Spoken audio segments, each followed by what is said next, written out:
This is James Helder for iFILM London. I'm at the Elephant Castle Coronet today. What is it? What is actually going on? It's a shameless plug for our sponsors. I didn't know if he had a T-shirt that said "I'm with stupid" and a massive arrow pointing to me. No, not at all. Would I do a thing like that, James? Listen, I never know. I never know. Basically, I'm at Elephant Castle Coronet today for Mickey Elliott's show. Great show of boxing. Mick, could you give us a little summary how you think tonight went?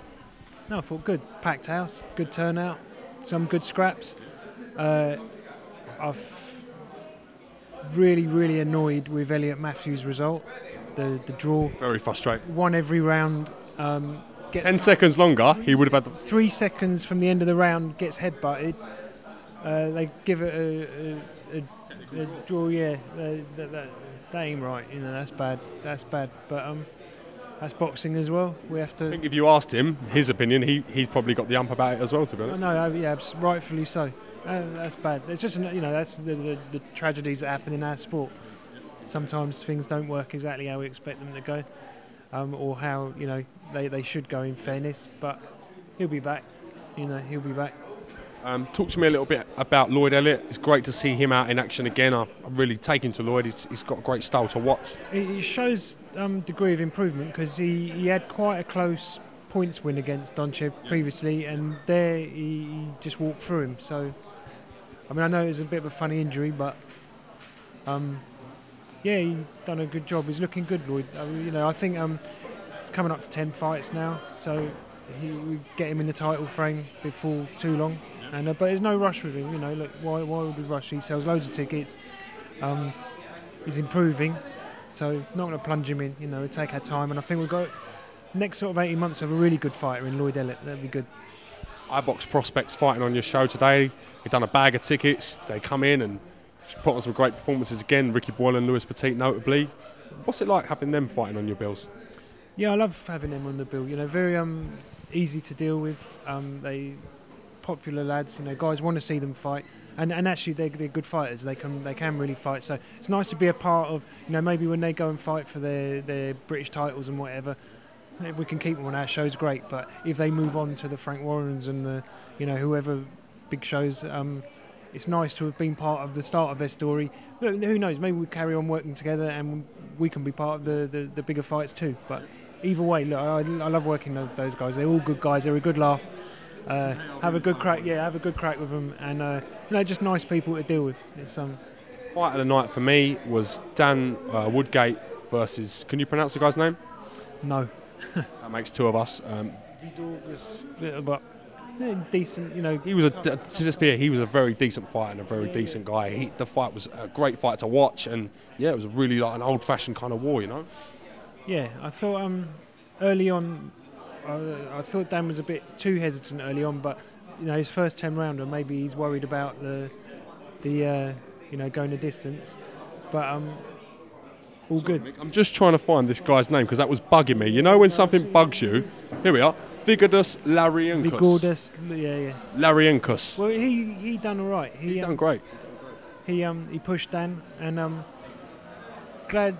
I thought as the rounds went on, Dan was sort of taking control of it more and more, and was getting on top. That's a good sign, because first time over 10 rounds. Yeah. And I think if we do another 10 rounder, I mean, he for me, he's better than the two guys that are fighting for the Southern Area title, so he can fight the winner of them. Would that be Wadi Camacho and? No, it's not. That's the cruiserweight. Oh, sorry. Do excuse me. Cousins and Leon Senior. Okay. Yeah. And they'll fight each other. How they end up fighting each other for the Southern Area, I don't know, but that's what's happening. And the winner fights Dan Woodgate. I mean, we'll be writing a letter Monday morning. Do you think Woodgate might have a warm-up, tune-up fight before that fight, or do you anticipate him going straight into that? He doesn't need a warm-up or a tune-up to fight them. He can go and fight them tomorrow. But I think, depending on how, you know, what path they try and take now, I don't know. You know, not always as simple to make the fights as you'd hope it was.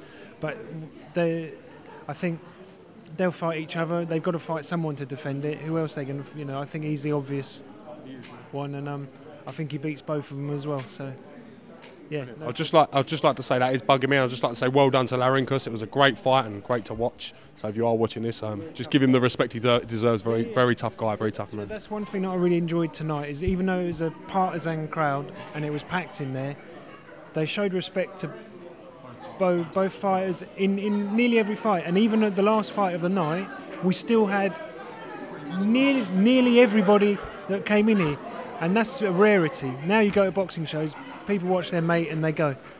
There, everyone stayed for the whole night. That's really that's a pleasure. Yeah.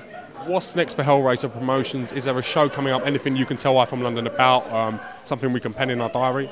We've got the 23rd of March at King's Cross. It's kicking off outside. No, it's not. Yes, it is. Is it kicking off? Is it not? I don't know. Shall we move? Is this a good place for us to stand, Mick? Coronet on the pavement outside.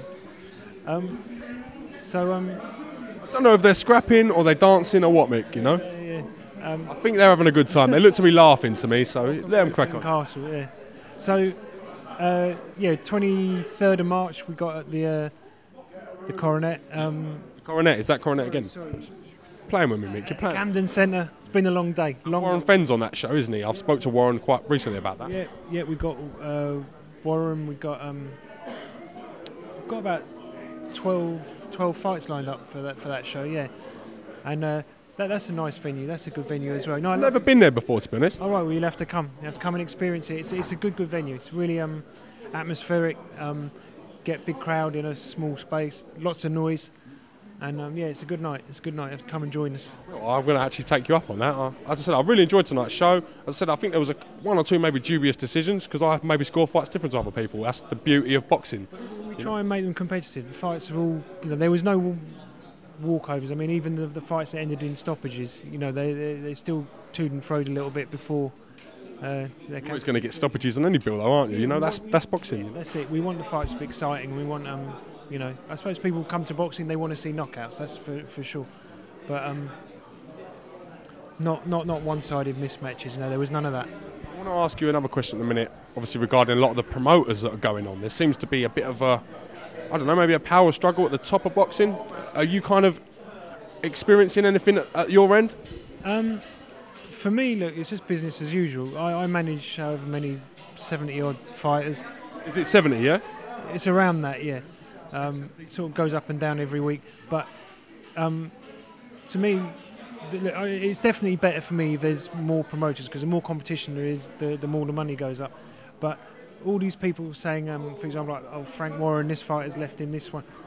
I mean, in all the time that I've been in boxing, even as a kid watching it, Frank's always been a sort of dominant promoter in the country, and every time that it looks like he's on his way out, actually, or to some people it looks like he's on his way out, actually he's not. He's a clever guy, and he'll be back again, and he'll be, who does the best shows? Probably Frank Warren. I mean, if you look at the big fights through the years, post sort of the Mickey Duff era, he's done the bulk of them, and he'll be back for sure. And fighters can leave him, he'll sign up new ones. He'll find the ones to make the money with and make the big shows with, and look forward to working with them again. Those guys, because it's a I don't know. It's an exciting part of our business. We build the guys up here, and eventually, when they then the fourth, they will move on to some other shows, and a bit more exposure for them. And exactly, when they're a bit more seasoned and they're ready for it, we put them onto their shows. We've got a good relationship with the match room as well. So we build them up. They go and fight there, and got Pharaoh Masiwa tomorrow on Eddie Hearn's show, on the Sky show, and I'm actually off to Belgium tomorrow. We got I get home from here. We worked out. I get home. I should get home about 2 o'clock in the morning tonight. Get all my stuff together in my bag. I can sleep for 1 hour. I'm sleeping for 1 hour, and then I'm going to Stansted. I get the flight to Belgium. I fly to Holland. I get a bus from Holland to Herstal in Belgium, and Ashley Sexton, who I've had from 9 years old at Finchley Amateur Boxing Club, fighting for a European title, which I think just for him to fight for the European title, I think that's an achievement. But are you really going to take that hour's sleep? Is it not just worth having a Red Bull Mick and cracking on? No, it's not. I did think of that, but I think it'd be a better idea. Have my hour get to Stansted, get to Holland. Who are you travelling with? You travelling with Ashley? You travelling with? Ashley's out there already. Him and Paul Reese's trainer went. They were out there. I'm going out with another one of his trainers, who I'm meeting at Stansted. Flying out there. Probably going to sleep most of the morning. We've already had quite a lot of squabbling with the Belgians. I noticed the ring was very small when he boxed Haskins on YouTube. If you measure the height of the bouncer, and then with a piece of card, I worked out the size of the ring, and it wasn't. Was that the official way of working out measurements, Mickey Elliott style? Yeah, that was my way of doing it.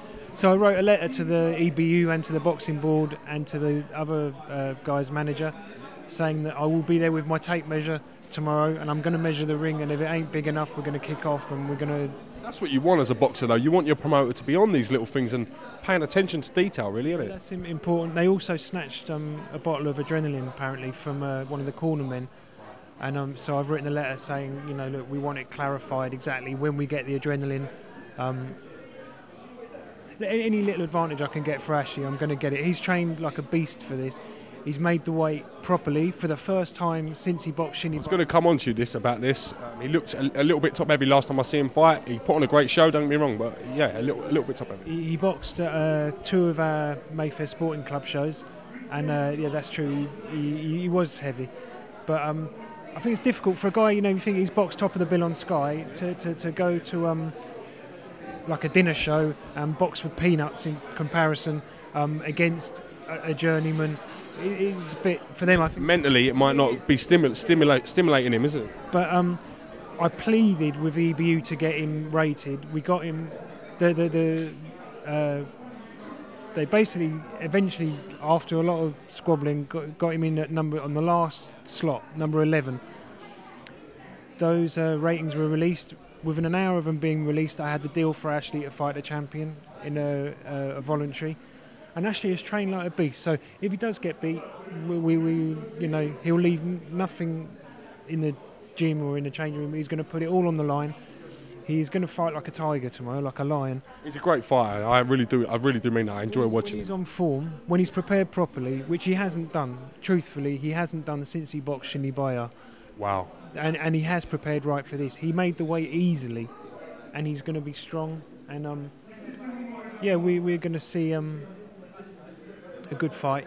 Obviously, I pray that he wins it, but we're going to see a good fight. And if he does win it, that's party time, because we've got no options. Then he's the European champion, and then we can make some serious money, which he deserves because he's put the effort in and got the opportunity. Make the most of it. Make hay while the sun's out, as they say. Yep, whilst the sun shines. Well, Mick, I want to thank you for having iFILM London at your show. We'll see you at the Cannon Centre on the 23rd. As always, it's always my pleasure to catch up with you, and yeah, keep doing what you're doing. Boxing needs people like you, Mick, The world needs people like me. Don't go that far. This is James Helder and Mickey Elliott for iFILM London. Thank you very much.